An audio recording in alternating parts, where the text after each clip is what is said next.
Good evening, ladies and gentlemen, and welcome to Madness, fueled by hot dogs. Hotdog feast!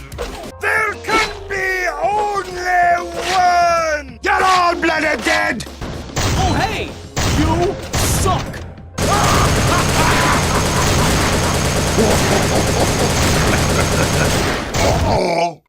Now, when you, my dear viewer, hears Madness, there will be one of two reactions.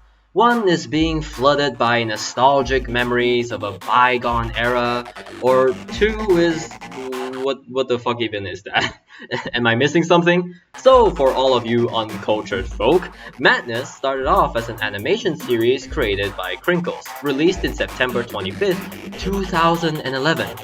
It follows the bizarre adventures of a particular grunt, later on known as Hank, as he shoots and slices the living hell out of...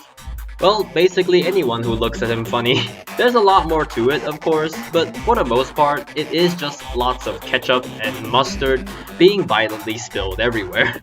Over the years, a lot more creators have jumped on and given their own unique spin/take on the Madness universe, each with their own characters and stories to tell.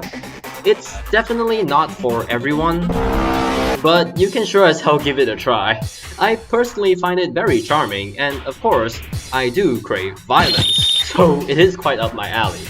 Today, we are going to look at a certain, somewhat recent game, which of course is Madness FBH.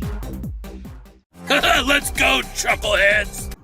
As it is quite a small game, you can play it on the old reliable Newgrounds.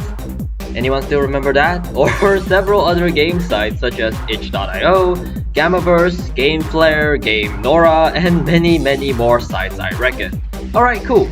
Now you know how to get to play the game, but how is the gameplay like? Okay, bozos! If you are familiar with your typical shooter games, then the controls should come quite naturally. WASD to move, C for crouch, and you can perform a dive too, which is pretty fun to pull off. As you move through the levels, you will likely have to deal with some enemies. I mean duh, it's a Madness game. In those instances, you can deal with them via a pretty sizable assortment of weapons, of which we will get to in a bit. Nice, we can act out our violent tendencies in a non-harmful way. So, how long can we do this for? I hear some pitter-patter! Yeah, when I mentioned it was a small game, I wasn't kidding. You can beat it under a minute, and the first time I played, I used around 20 minutes. The creator, Almost Friday, has expressed that people have told them the potential of their game, but they likely will not make it anything more than it already is. So with that in mind, I have decided to showcase and pick out any and everything interesting/entertaining about this lovely passion project, such as the weapons you can use, some professional tips and tricks, and speedrunning. So without further ado, let's get down a bit. Yippee-ki-yay! For a 15-minute game, there's actually quite a good selection of weapons. Firstly, let's talk melee, which begins with your fists. You always start with them, and you can rapidly spam left click to punch real damn fast, which in a game filled with guns is surprisingly not too bad. Alternatively, you can hold it and throw a charged up punch instead. Falcon Punch! Which is slower, but you can knock grunts down, giving you some much needed breathing room. Also, right-clicking when you're unarmed yields either a taunt of some kind, or just the ability to flip people off. Which is pretty neat. Your other melee option is the machete, which... wait, hang on. Mega Shetty? Yeah, the Mega Shetty can cut through grunts relatively easily. Similar to your fist, you can spam it, Sing, sing, sing! Sing, sing! or charge it up for a powerful slice. Brutality! On top of that, you can actually throw it, and it kills basically anything if you do it like this. Not bad for a big old knife. Wake him out of your head, wanker! Tossing it around also may remind you of a particular sound effect. Now onto the guns. You have your silenced ones like the G17, a pretty basic pea shooter that gets the job done. and like its name implies, it has 17 shots, which is pretty generous. It's semi-automatic and you get it right at the beginning of the game. The other is the KEDR, or Kedr as I will be calling it, a full auto SMG with 20 rounds. Now, these guns having silencers actually do affect whether or not enemies notice you, so you have the option of being stealthy if you choose to do so. Next, we have guns that you can dual wield, such as the 1911, a semi-auto pistol that's pretty damn common and holds 10 shots. You can usually get your hands on one from grunts wearing a red bandana, although it isn't exclusive to them. They're average, but the fact that you can dual wield 2 of them makes it a lot more effective and far cooler. Another dual wieldable is the Pro S, being a shotgun with 6 shells.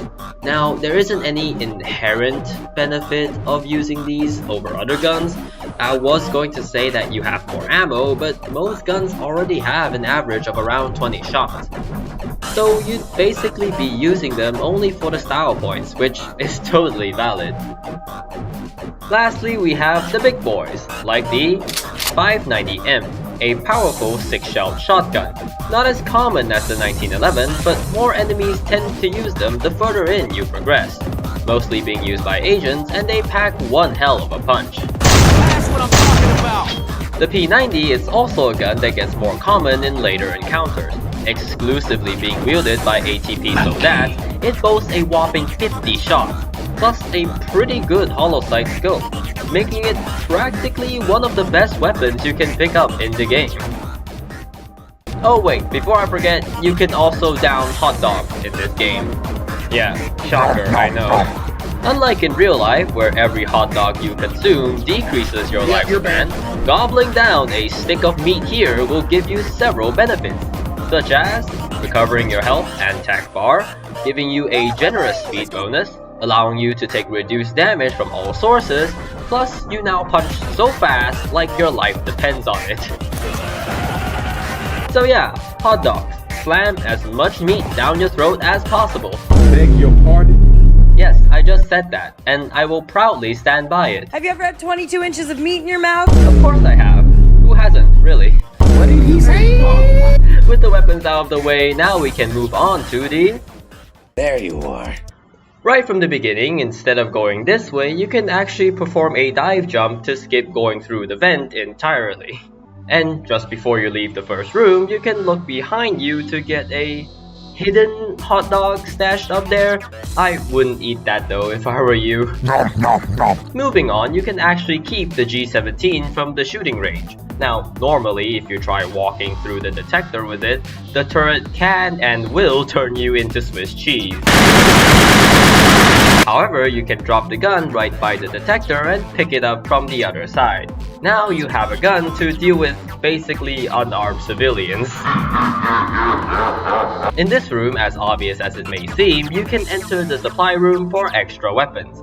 That will make the next room a tad bit easier to deal with. It will make it a lot easier to deal with, trust me.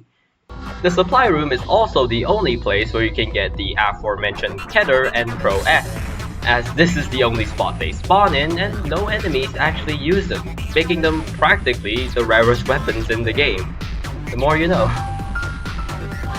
Onto the hallway room, you can take a sneaky approach to this by crouch jumping onto the vending machine through the vent, though I found this way to be annoyingly inconsistent.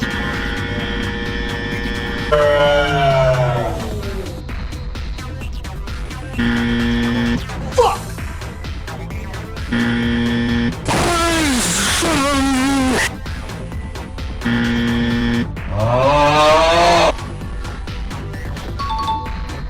Oh, and if you choose to slaughter everyone in the room instead, check the locker hiding away inside. There's a special gift waiting for you there.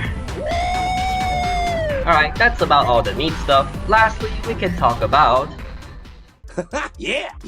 For such a short game with fast-paced action and fluid movement, it was bound to be speedrun. And surprisingly, or rather not, there is a leaderboard full of amazing players trying to make this short experience even shorter.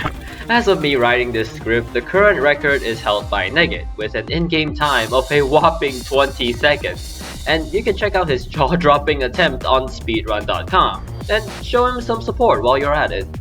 Now, a time of 20 seconds is rather impressive, though I have conjured up my own custom run, which I call pun percent. Hear me out. Pun in this instance does not refer to a clever play on words, rather it's an acronym. Pacifist, no killing or even hurting enemies.